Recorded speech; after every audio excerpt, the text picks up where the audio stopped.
السلام علیکم ورحمۃ اللہ وبرکاتہ۔ میں کبیر احمد قادری الحسان امام جامع مسجد دہلی خیالہ 830۔ شادی کی سالگرہ منانا کیسا ہے؟ جی، آج کا ہمارا ٹاپک ہے شادی کی سالگرہ کیسے منائی جائے، کیا کام کیے جائیں اور کیا کام نہیں کیے جائیں۔ تو آئیے اعلیٰ حضرت عظیم البرکت علیہ رحمہ کے اشعار سے شروع کرتے ہیں۔ اعلیٰ حضرت عظیم البرکت امام عشق و محبت ارشاد فرماتے ہیں، اپنے مولا کا پیارا ہمارا نبی، اپنے مولا کا پیارا ہمارا نبی، دونوں عالم کا دولہا ہمارا نبی، دونوں عالم کا دولہا ہمارا نبی۔ کعبہ ہے بے شک انجمن آراد دلہن مگر، کعبہ ہے بے شک انجمن آراد دلہن مگر، ساری بہار دلہنوں میں دولہا کے گھر کی ہے، ساری بہار دلہنوں میں دولہا کے گھر کی ہے۔ واللہ جو مل جائے میرے گل کا پسینہ، واللہ جو مل جائے میرے گل کا پسینہ، مانگے نہ کبھی عطر نہ پھر چاہے دلہن پھول، مانگے نہ کبھی عطر نہ پھر چاہے دلہن پھول۔ حضور اظہری میاں علیہ رحمہ تاج الشریعہ سے ایک سوال ہوا کہ حضرت یہ ارشاد فرمائیں کہ شادی کی سالگرہ منانا کیسا ہے، منائی جا سکتی ہے؟ حضور تاج الشریعہ علیہ رحمہ نے ارشاد فرمایا، اس میں کوئی حرج نہیں ہے جب کہ جائز طور پر منائی جائے اور نصارہ اور دوسری قوموں سے مشابہت کے طور پر نہ ہو، شرعی طور پر اس کو منایا جائے تو اس میں کوئی حرج نہیں ہے۔ حوالہ انوار تاج الشریعہ پیج نمبر 5۔ اب آئیے ہم آپ کو یہ بتاتے ہیں کہ سالگرہ پر کون سے کام نہیں کرنے چاہیے۔ تو اللہ و رسول کی نافرمانی ہرگز نہ ہو، کوئی ایسا کام نہ کریں جس میں اللہ و رسول کی نافرمانی ہوتی ہو۔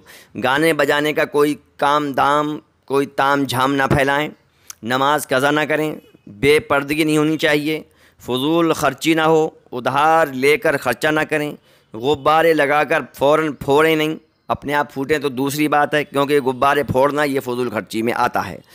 بی اپنا بناؤ سنگار زیب و زینت دوسروں کو نہ دکھائے کہ بی کا سارا زیب و زینت، حسن و جمال، بیوٹی اور سندرتا، ڈیکوریشن صرف اور صرف شوہر کے لیے ہوتا ہے۔ کوئی غلط وعدہ نہ کریں۔ اور اب آئیے ہم آپ کو یہ بتاتے ہیں کہ کون سے کام کرنے چاہیے۔ اللہ تعالیٰ اور پیارے رسول صلی اللہ تعالیٰ علیہ وسلم کی خوشنودی کے لیے سارے کام ہونا چاہیے۔ نماز پنجگانہ کا وعدہ کریں، میاں بیوی ایک دوسرے سے کہیں کہ آج سے ہم اپنی شادی کی سالگرہ پر یہ وعدہ کرتے ہیں کہ انشاءاللہ آج سے ہماری نماز نہیں چھوٹے گی، اور کچھ نہ کچھ زیادہ نہیں تو ایک رکوع ایک پنہ قرآن شریف پڑھنے کا وعدہ کریں کہ ہم دونوں خوب قرآن شریف پڑھیں گے۔ اس موقع پر میلاد شریف، قرآن خوانی، فاتحہ خوانی کریں، جو کچھ بھی ممکن ہو وہ آپ کر سکتے ہیں۔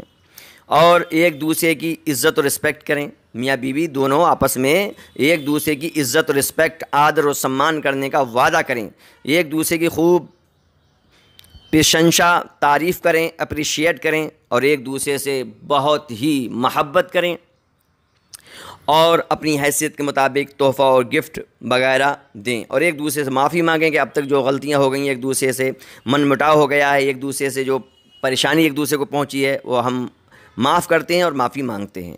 اور اس طرح سے یہ شعر بھی سنا سکتے ہیں، بڑا اچھا موقع کا شعر ہے۔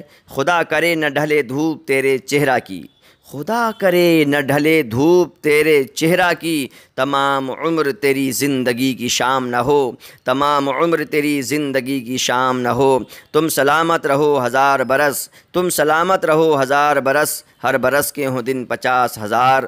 ہمیں امید ہے کہ یہ ہمارا بیان آپ کو پسند آیا ہوگا۔ آپ ثواب کی نیت سے اس کو ایک دوسرے کے ساتھ شیئر کریں، کمنٹ کریں، ہمارے بیان کو لائک کریں، اور ہمارے چینل کبیر احمد قادری الحسان کو سبسکرائب ضرور فرما دیں۔ اور بہت جلد میری ایک دوسری کلپ کہ تاج الشریعہ نے اتنا اونچا مقام کیسے حاصل کیا یہ آنے والی ہے، انتظار کریں۔ السلام علیکم ورحمۃ اللہ۔